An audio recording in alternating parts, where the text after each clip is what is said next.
अस्सलाम वालेकुम। सबक आमोज वर्ल्ड में सबको खुश आमदीद।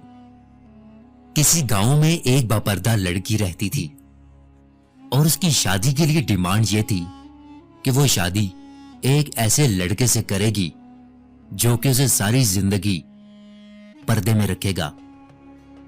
लेकिन उस लड़की के लिए एक ऐसा रिश्ता आता है जिसमें लड़का लड़की की उस डिमांड पर रजामंद हो जाता है कि वो लड़की को सारी जिंदगी पर्दे में रखेगा। और फिर इस तरह उन दोनों की शादी हो जाती है और वक्त गुजरता रहता है और यहां तक कि उनके यहां एक बेटा पैदा हो जाता है।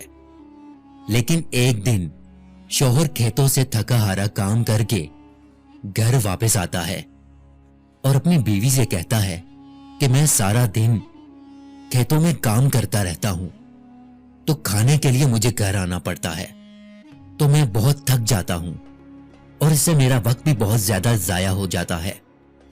तो तुम ऐसे किया करो कि मेरा खाना तुम रोज मेरे खेतों में पहुंचा दिया करो। यह सुनकर बीवी खेतों में खाना पहुंचाने के लिए रजामंद हो जाती है और फिर इसी तरह वक्त गुजरता रहता है और उनके यहां एक और बेटे की पैदाइश होती है। और फिर एक दिन शौहर बीवी से कहता है कि अब हमारा दूसरा बेटा पैदा हो गया है, तो अब हमारा गुजारा थोड़ा मुश्किल से होगा, तो तुम्हें भी मेरे साथ खेतों में काम करना पड़ेगा। और इस तरह वो पर्दे वाली औरत नीम पर्दे तक पहुंच जाती है क्योंकि वह शौहर के साथ खेतों में काम करना शुरू कर देती है। और फिर इस तरह वक्त गुजरता रहता है। उनके यहां एक और बेटा पैदा होता है और तीसरे बेटे की पैदाइश तक उस औरत का शौहर उस औरत को बेपर्दगी तक ले आता है और इसी तरह वक्त गुजरता रहता है और यूं औलाद जवान हो जाती है।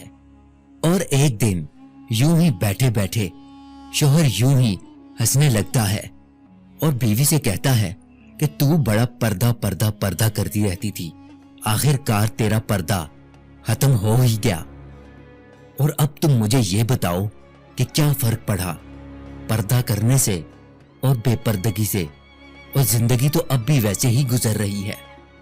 तो उसकी बीवी बोली कि तुम मेरे साथ दूसरे कमरे में चलो, वहां छुप कर बैठ जाओ, मैं तुम्हें समझाती हूं कि पर्दा और बेपर्दगी में क्या फर्क होता है।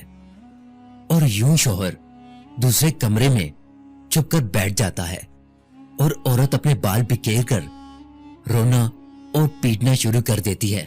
पहले बड़ा बेटा आता है और उस औरत से रोने का सबब पूछता है, तो औरत कहती है कि तेरे बाप ने मुझे मारा है।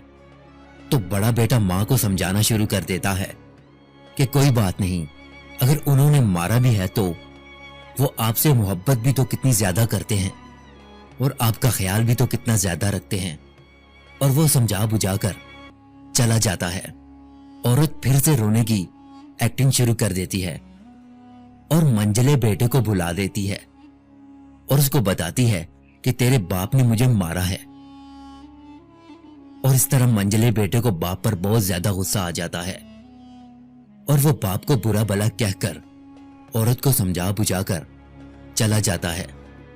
और आखिरकार यही ड्रामा औरत तीसरे बेटे के सामने भी करती है और अपने तीसरे बेटे यानी छोटे बेटे को यह सारा माजरा बताती है कि तेरे बाप ने मुझे मारा है। यह सुनकर छोटा बेटा गुस्से में आ जाता है और डंडा उठाकर बाप को गालियां देने लगता है और कहता है कि मैं अभी अपने बाप की खबर लेता हूं।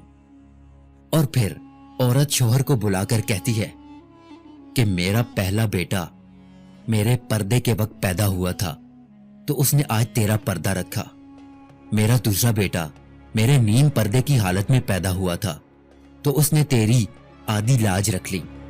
जबकि मेरा तीसरा बेटा यानी आखिरी बेटा मेरी मुकम्मल बेपर्दगी के जमाने में पैदा हुआ था, तो वो मुकम्मल तौर पर तेरी इज्जत का पर्दा उतारने पर आ गया था। यह तो थी आज की एक सबक आमोज कहानी। ये कहानी सुनकर आपको कैसा लगा अपनी कीमती राय का इजहार कमेंट बॉक्स में जरूर कीजिएगा।